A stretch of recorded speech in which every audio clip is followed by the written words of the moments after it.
Bueno, en este video vamos a revisar algunos aspectos básicos sobre la cadena respiratoria y la fosforilación oxidativa. La fosforilación oxidativa es el proceso en el cual la energía liberada por la oxidación de metabolitos o de combustibles como la glucosa y los lípidos es usada para sintetizar ATP. Este proceso ocurre en la mitocondria, como la mayoría de las reacciones oxidativas, y por eso vamos a resaltar algunos aspectos importantes de la mitocondria.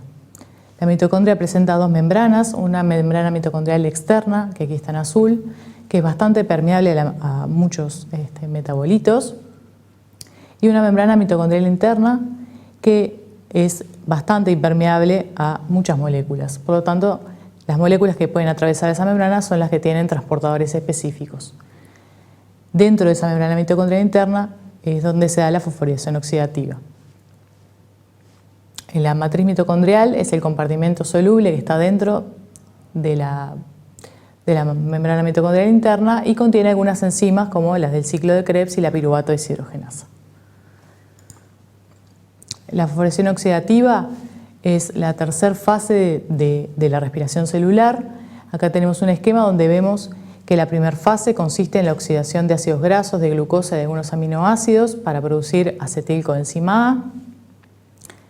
Ese acetilcoenzima A que se produce en la mitocondria va a ingresar al ciclo de Krebs para ser oxidado completamente a CO2 y esa energía liberada se conserva en forma de ATP y de coenzimas reducidas como NADH y FADH2. En la tercera fase de la respiración, que es la que vamos a ver ahora, los electrones transportados por el NADH y el FADH2 se transfieren a la cadena respiratoria donde fluyen espontáneamente hacia el oxígeno para formar agua, y este proceso promueve la formación de ATP en el proceso conocido como fosforilación oxidativa. Para recordar un poco las reacciones de óxido-reducción, ya que la fosforilación oxidativa involucra reacciones de oxidación, un compuesto que se oxida es aquel que cede electrones y se conoce como agente reductor, y un compuesto que se reduce recibe electrones y se conoce como agente oxidante. Acá tenemos una reacción de transferencia de electrones entre el hierro y el cobre, donde el hierro se oxida a ion férrico y el cobre se reduce a ion cuproso. Esta reacción está formada por dos semirreacciones, una de oxidación y una reducción, que se escriben juntas debido a que las transferencias de electrones ocurren entre dos especies. Siempre que hay una pérdida de electrones, debe haber una ganancia en otro par redox. La tendencia de un par redox a captar electrones está dada por el potencial de reducción estándar, el cual nos dice cuál es la tendencia de ese par a aceptar electrones. Este potencial puede ser medido con un electrodo y el potencial de reducción estándar es en comparación con un electrodo de referencia de hidrógeno. Aquí tenemos una tabla con los potenciales de reducción estándar de algunos de los pares redox que participan en la cadena respiratoria, como el citocromo B, citocromo C1, citocromo C, NADH y oxígeno. Como vemos, el potencial de reducción estándar para el par NAD-NADH es de menos 0,320 voltios y para el oxígeno agua es de más 0,82.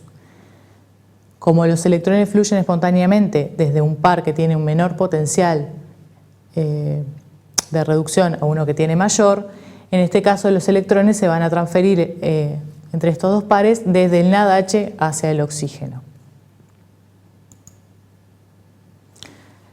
Como ese pasaje de electrones entre un par redox que tiene menor potencial a uno que tiene mayor potencial de reducción es espontáneo, ese proceso va a liberar una cantidad de energía determinada. La cantidad de energía o delta G en condiciones estándar que se libera es directamente proporcional al número de electrones transferidos en la reacción, a la constante de Faraday y a la diferencia de potenciales de reducción entre el aceptor y el dador. Cuanto mayor sea la diferencia de potenciales entre los dos pares redox, mayor cantidad de energía libre va a estar disponible en ese proceso. Si consideramos el pasaje de electrones desde el NADH al oxígeno, podemos calcular el delta G estándar y vemos que la cantidad de energía liberada en este proceso es aproximadamente de 219,4 kJ por mol. Si recordamos, el delta G para la síntesis de ATP en condiciones estándar es de 30,5 kJ por mol, lo cual nos indica que teóricamente en este proceso en condiciones estándar se podrían sintetizar hasta 7 moléculas de ATP. Entonces, ¿cómo fluyen en la cadena respiratoria esos electrones desde el NADH al oxígeno para aprovechar la energía? Bueno, los electrones van a fluir a través de complejos multienzimáticos.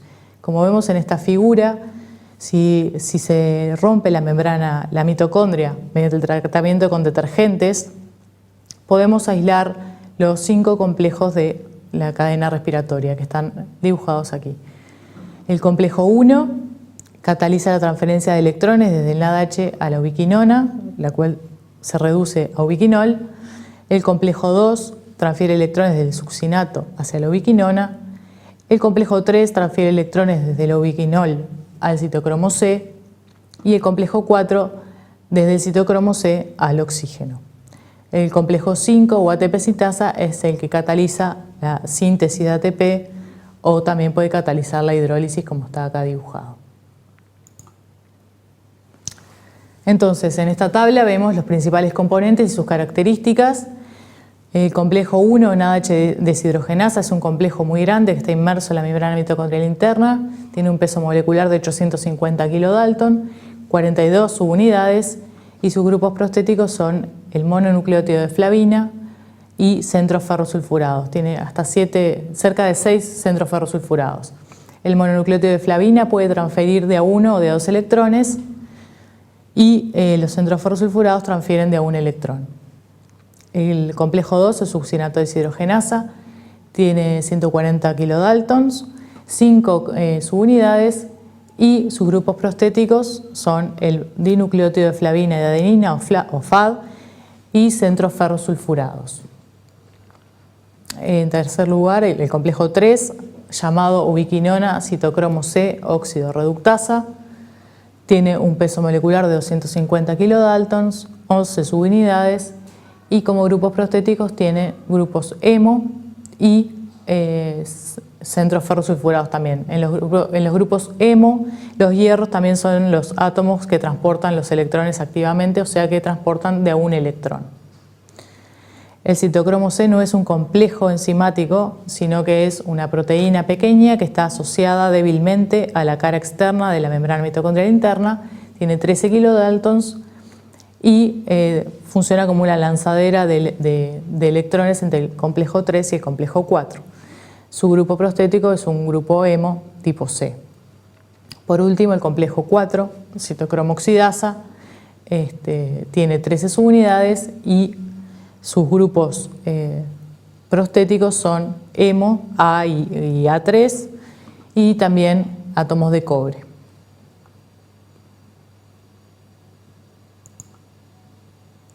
Acá tenemos un esquema que representa los principales componentes de la cadena respiratoria. En este esquema falta el complejo 2, succinato deshidrogenasa, pero que estaría en esta posición transfiriendo electrones desde el succinato también a la ubiquinona. Entonces, como vemos aquí, tenemos, esta es la parte de la matriz mitocondrial, que se llama lado N porque es negativo con respecto al espacio intermembrana, aquí arriba, que es el lado P. En el primer paso tenemos el complejo 1, NADH deshidrogenasa, que transfiere los electrones desde el NADH hacia la ubiquinona. Esta ubiquinona se va a reducir cuando acepta los electrones a ubiquinol y posteriormente va a transferir los electrones hacia el complejo 3 o citocromo BC1. El citocromo BC1 transfiere sus electrones al citocromo C y este los acerca hasta el complejo 4 o citocromo oxidasa, donde finalmente van a pasar a través de los grupos prostéticos hacia el oxígeno que se va a reducir a agua. La energía liberada en este transporte de electrones del NADH hacia el oxígeno va a ser conservada mediante el transporte en contra de gradiente de protones desde la matriz hacia el espacio intermembrana. Como vemos ahí en esta figura, en el complejo 1 se bombean 4 protones hacia el espacio intermembrana, en el complejo 3 también se bombean 4 protones y en el complejo 4 se bombean 2 protones por par de electrones que pasa desde el NADH hacia el oxígeno. El bombeo de protones va a generar un gradiente de protones desde el espacio intermembrana hacia la matriz, y cuando esos protones retornan hacia la matriz a favor de gradiente por el complejo 5, ahí es donde se da la síntesis de ATP, como veremos más adelante. Entonces, ¿cuál es el proceso que acopla el transporte de electrones a la síntesis de ATP? Ese proceso es el gradiente electroquímico o fuerza proton motriz generada por el bombeo de protones desde la matriz hacia el espacio intermembrana. Como vemos acá, debido a que los protones tienen una carga positiva, la salida de protones hacia el espacio intermembrana genera una diferencia de potencial dada por la diferencia de cargas, siendo el espacio intermembrana positivo con respecto a la matriz mitocondrial. Por otro lado, hay un componente químico que está dado por la diferencia de protones entre el espacio intermembrana y la matriz. Esto es lo que se conoce como fuerza proton motriz y es justamente lo que acopla el transporte de electrones a la síntesis de ATP.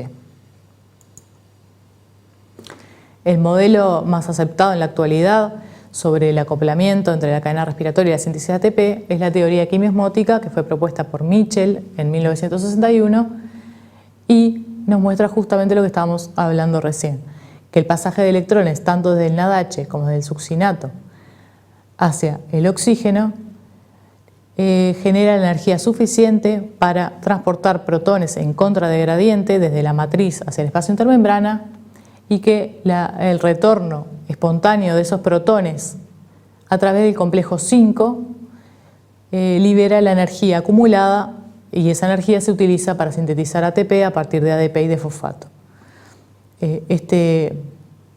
Esta fuerza protomotriz tiene dos componentes. Por un lado, un componente químico que está dada por la diferencia de concentraciones entre protones, entre el espacio intermembrana y la matriz, y un componente eléctrico que está dado por el potencial de membrana, debido a que se generan cargas positivas en el exterior de la matriz con respecto al interior. Para que estos dos procesos puedan estar acoplados, la membrana mitocondrial interna tiene que estar intacta y ser impermeable a los protones, debido a que ellos deben retornar sí o sí por el complejo 5 para poder aprovechar la energía generada. Acá tenemos un esquema del complejo 5 o ATP sintasa, el cual presenta una porción FO, que es la que tenemos en amarillo en este esquema, y una porción F1. La porción FO tiene un canal formado por 12 cadenas polipeptídicas C, que están unidas a la porción F1 por un tallo gamma, y aquí tenemos la parte catalítica donde se va a dar la síntesis de ATP, que son 3 dímeros alfa beta.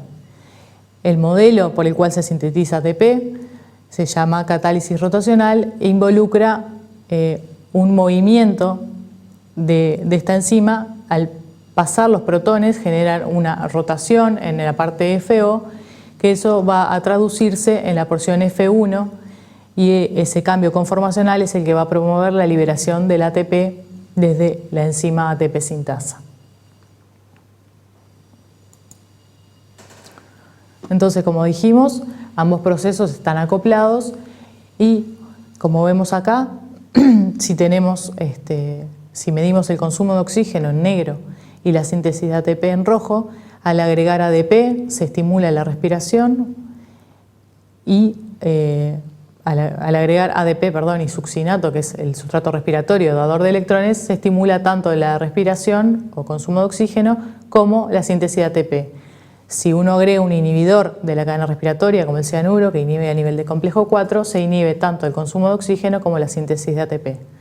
De la misma manera, acá tenemos un esquema donde agregamos succinato y ADP, se estimula tanto la síntesis de ATP como el consumo de oxígeno, pero frente al agregado de liogomicina, que es un inhibidor de la ATP sintasa, se inhibe tanto la respiración como la síntesis de ATP.